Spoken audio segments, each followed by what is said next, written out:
resources are consist of land, labor,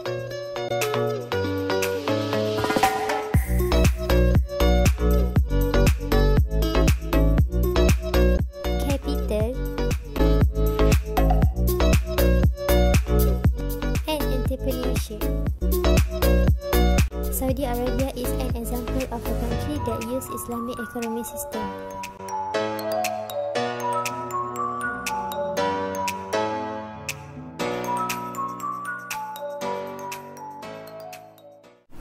Assalamualaikum, I am Jannatul Johora. I will describe the different ideas about scarcity in resources between the Islamic economy and others.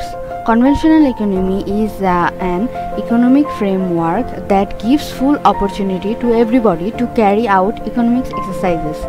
It does not have a supreme standard and can alert concurring to a condition in a society. Concurring to the conventional economics framework, the genuine economic issue is the need for existing assets. In Islam, Allah owns everything, and we as a human beings are given responsibility or amana to utilize these resources to survive in this world.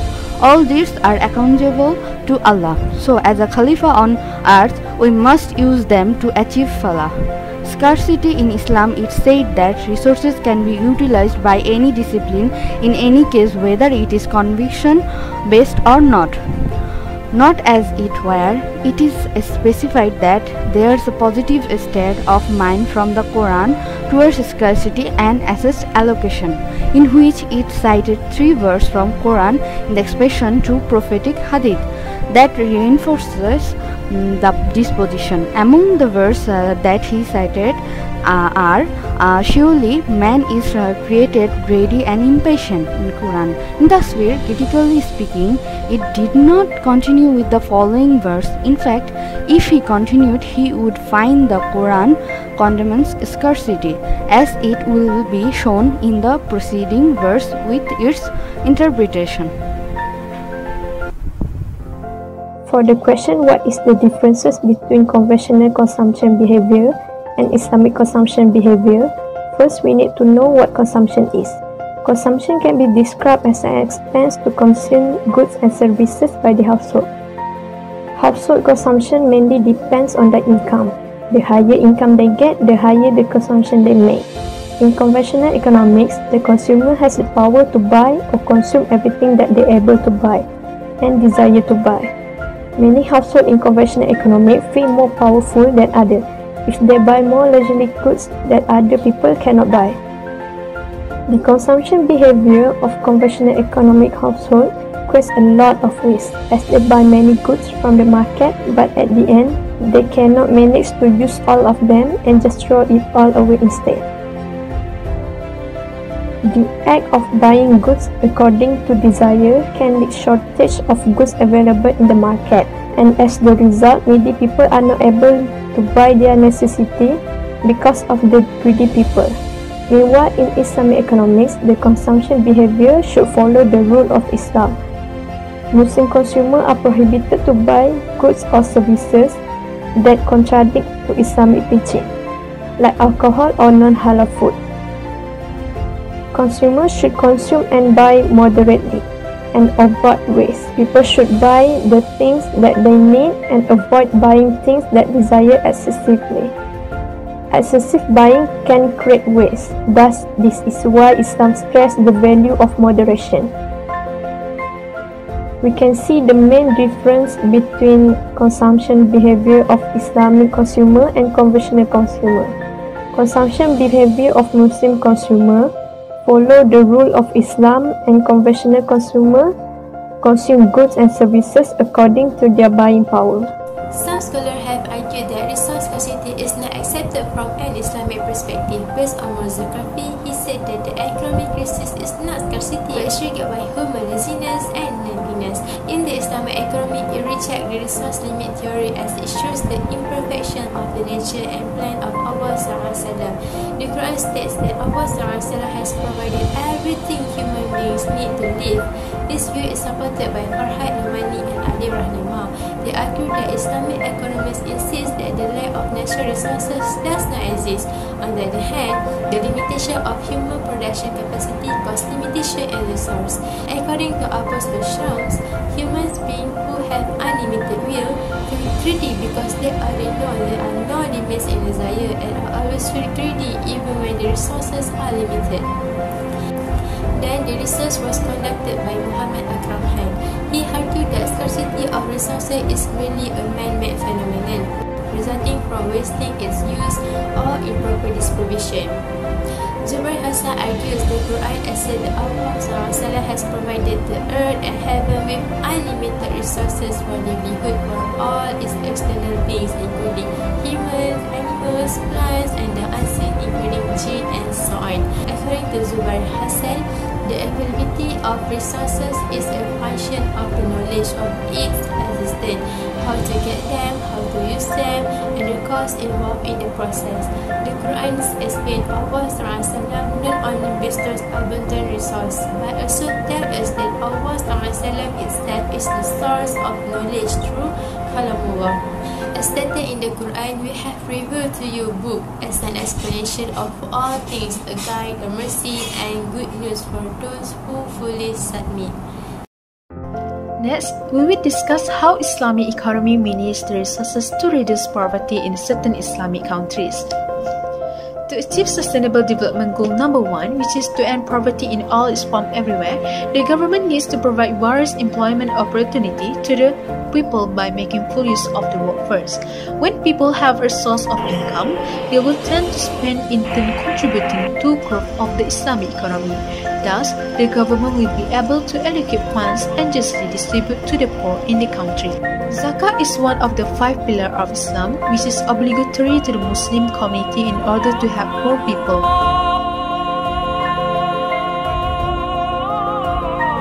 Thus, when people work and increase in their income, they will be able to issue zakah with a higher amount. The society wealth circulation is in just and pristine environment with the existence of zakah system in the Muslim countries.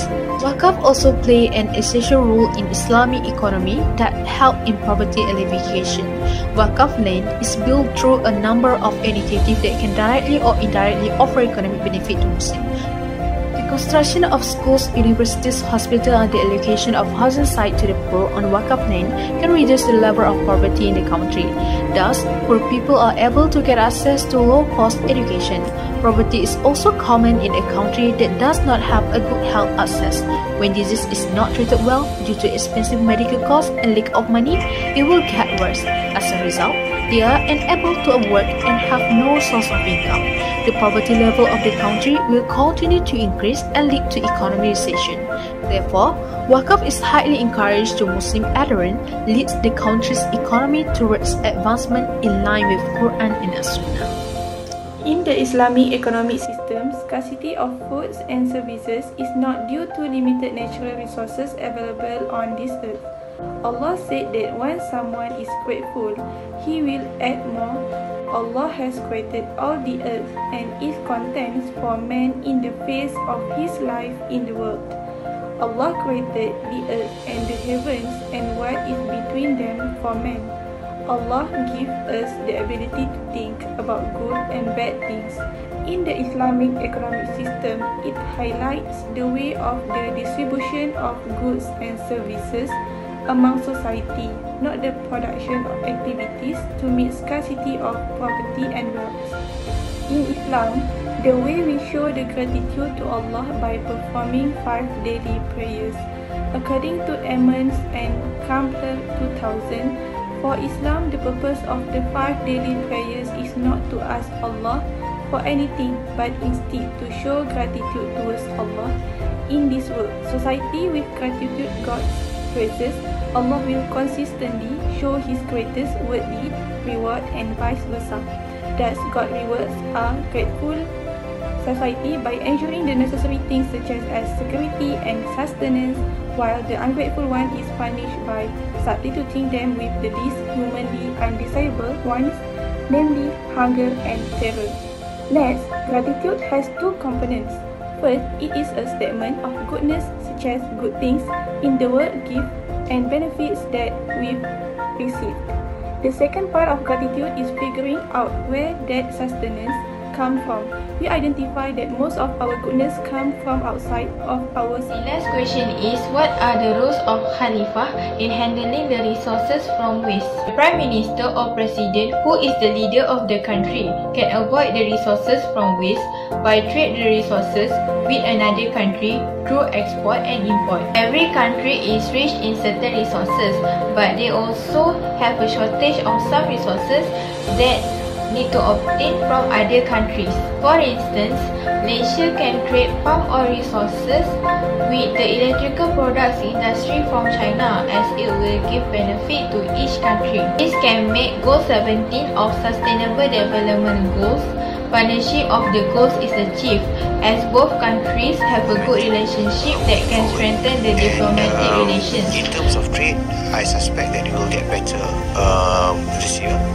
And next year, I think it's going to get even better as both of our economies. Also, Goal 8, decent work and economic growth because of the increase of job opportunities due to the increase of trade transactions. Besides, Khalifah also can be the manager of the company or firm. The manager of the company should plan thoroughly with the top management of the company about the production of the product every year.